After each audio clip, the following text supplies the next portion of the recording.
it's her enormous breasts, which are spectacular. No one would take that away from her.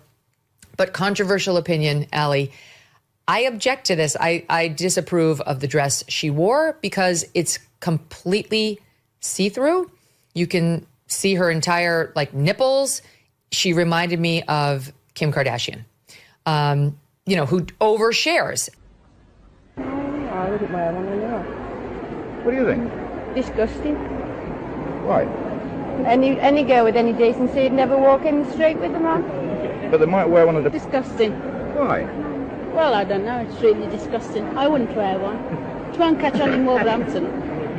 Well, I think it's just a gimmick, and I don't think any girl in their right mind would wear it. I don't think any decent girl would wear one. I mean, they might be all right for these Debbie types in London at these parties, but I don't think they'll catch...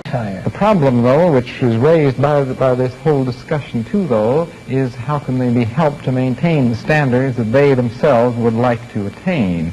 It's quite obvious that some early marriages and maybe sexual relations that are not most useful for these young people are brought about, even in very normal and well-adjusted young people, by the fact that they go steady and are too intimate too early. You've told us about that.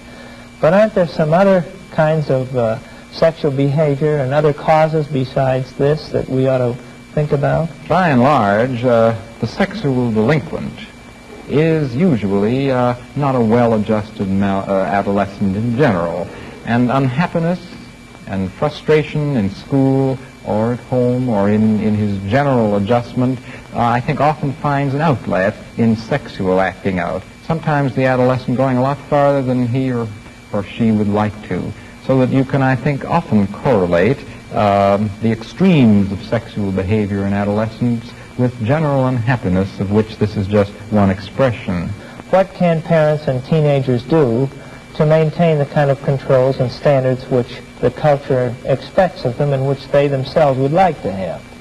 Do you have any ideas on that? Well, I'm sure you have as many as I do. We can certainly think of some, though, and I would put at the top of the list of what we as parents and adults in our culture can do to help adolescents in this total large and complicated area of sexual adjustment. I think the first thing we can do is set standards ourselves. Secondly, I think there's a great need to foster free discussion with our adolescents, to give them an opportunity to express their anxieties and their concerns, and to ask the questions that they have so much on their minds. I find today in some of our schools a tendency to sort of stifle free discussion with the feeling that this is keep the adolescent sort of in its place. The idea that if we counteract some delinquency with repression and inhibition, we'll control them. I think inhibiting free discussion of sexual matters, which are very vital to them, is one way of raising or increasing their problems. Well, it was so close. Suddenly I realized what we were about to do. I asked Jeff to take me home. I guess he felt ashamed, too. He said he was sorry, that it was his fault. Do you think it was his fault? Oh, Mother, I don't know what to think. I'm so mixed up. I don't know whether I even want to go out with Jeff again. No, dear. I was young once, too. Perhaps I can understand something of what you feel. First, well, it all seems quite a lark. You like someone, he likes you. Everything is fun and affection.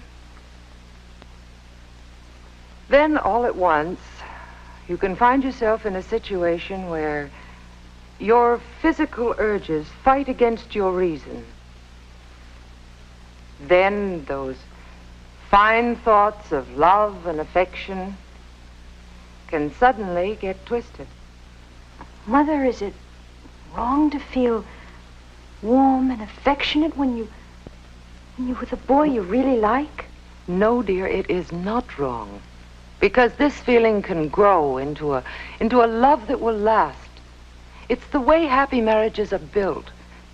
But, Mary, if these strong feelings lead you into behaving unwisely, well, the outcome can be guilt and frustration. And these are the things that can spoil the chance of your finding the very love that you're looking for. Then, Mother, how do you... Come here, dear.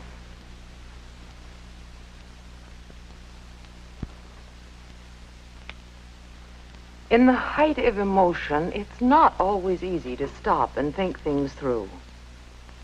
But if you'll just slow down the rush and pressure of your feelings a little, then judgment has a better chance to take hold and guide you away from wrong behavior. When you can rely on judgment rather than emotion to rule your behavior, as you did tonight, then you'll really be grown up. I can help by talking things over with you and giving suggestions, but you'll have to work out your own best way to make emotions work for you and not against you. Hey everyone, it's Bryson. Today, as you noticed, I'm using my real voice this time, because I think this topic's quite serious, and it's something I think more people need to think about. You know, I consider myself very political minded, but I don't associate myself with any political ideology in this world. I have a very different mindset that I guess you could call very, different. I don't really voice to anyone, so no one can really put me in a box if I'm being leftist or right winged. Whatever anyone says, it'll just be a projection because they can't accept a complex mindset. So, well, with that being said, I will say, let's talk about the cultural switch, I would call it. So, nowadays I've noticed that, like, conservatives, Republicans have been having this, like, ideology, especially when it comes to Sydney Sweeney.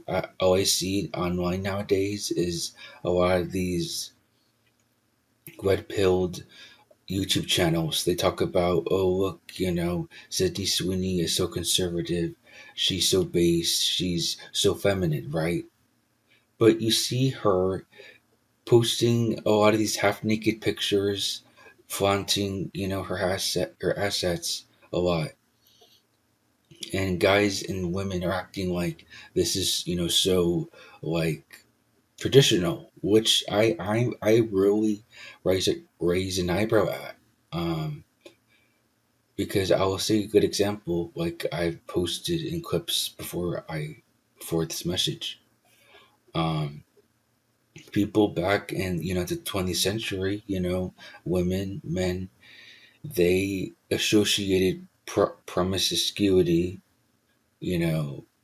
showing sex appeal, showing, their figure in a very seductive way to be destabilizing, to be, degenerate in nature, because women who play the field, who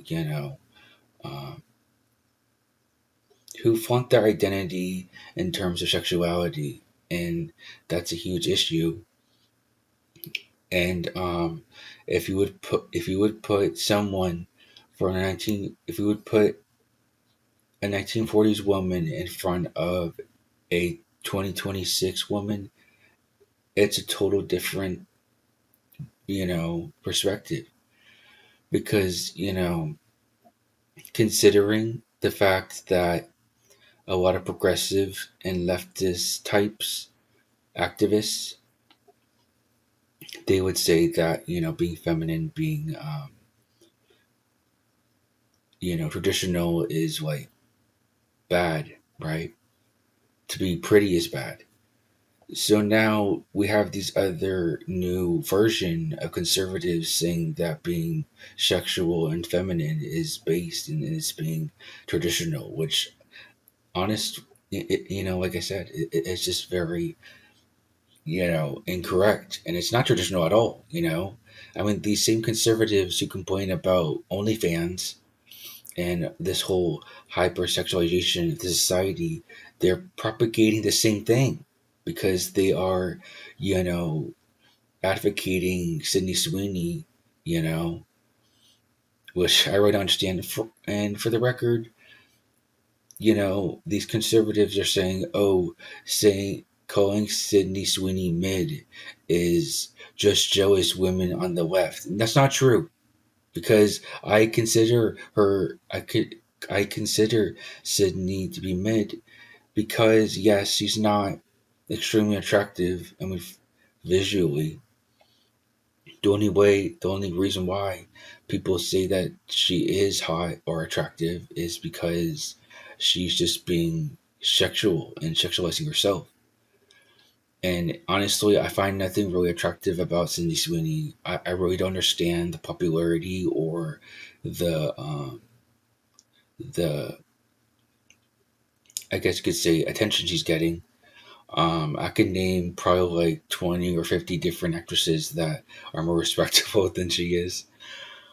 Um, so to go on, a deeper point, um, I may get a lot of flack for this, but I do think that clothing and how women present themselves should be regulated. I think that the problem with this current modern society is that we give people too much freedom. And, the fact that anyone can dress how they want, and it just feels like you don't see the person. Back in the day when people saw women, they would see them for who they are as a person. They wouldn't care about their or more so, they wouldn't get distracted by their figure, right? That's kind of the point I'm trying to say. And it's just like, I'll say a good example. Like, if you would go on Facebook right now, most of the time you would see these porn interviews and these, you know, degenerative content. And I remember, growing up in the internet 15 years ago, like we didn't see stuff like this. This society is becoming more and more hedonistic as time goes on, and I just think it's a huge issue, and I just want to talk about this. And I know I'm personally 31 years old, and I know I come off like I'm speaking like I'm from like 1900 or something, but honestly, I always felt this way, and when I'm out there in the world, like I just pretend like I pretend like I accept everybody, but truthfully, I don't. I just try to be polite, because I respect elegance and professionalism, and but truthfully speaking, I really can't stand the way things are in this world, and I'll keep that to my grave, to be honest. Um, so to go on a deeper point about one of my clips I posted, I really liked what that mother said to her daughter in the last clip I showed. I really do think that's how people should be, and think with their mind, not their heart. And because like when you we have come into this like sexual revolution that was perpetuated by the new age community and spiritual communities, because they're trying to advocate for sexuality being an expression, and I don't think that's how it should be at all. Personally, I think sex should be about a mating ritual and about, perpetuating the species, and not about pleasure or, um, you know, feelings, really. Um, and that comes off very sterile, but it's just how I feel about it. Um, because I realize now that, especially nowadays, we are a hedonistic, sexual, society, and it's just gotten way out of hand. And I do believe we need to go back to where we were before, where we saw, you know, sexual intercourse as like, um, almost, for expanding the species. That's really what we're here for. And, seeing all these other, I'm not gonna name, I'm not gonna name labels for, censorship purposes. So I will say certain identities have been, coming out nowadays that are preventing the expansion of the species, if you get what I'm saying there. But yeah, I just think it's a huge issue, and I will never agree with it. So, that's all I have to say about it. And if you have any like questions for me, or if you want to, talk about your opinion in the comments, I'm always available. So, I'll always reply to anyone, doesn't matter. So yeah, please like, comment, and subscribe if you like my content. I'll talk to you guys later in the next video. See ya.